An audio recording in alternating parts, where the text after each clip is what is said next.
এটা কার প্যাম্পাস? পাপার। ও বাবা, এখানে আছে হিমালয়ার total care baby pants, clinically tested. এটা সত্যি ভীষণ ভালো, অ্যান্টি র্যাশ আছে, সত্যি একটুও র্যাশ আছে না।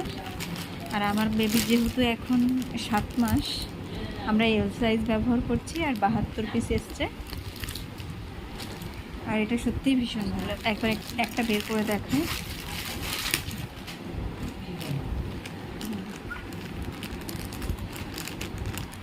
দাঁড়াও শোনো, দাঁড়াও কি না দেখি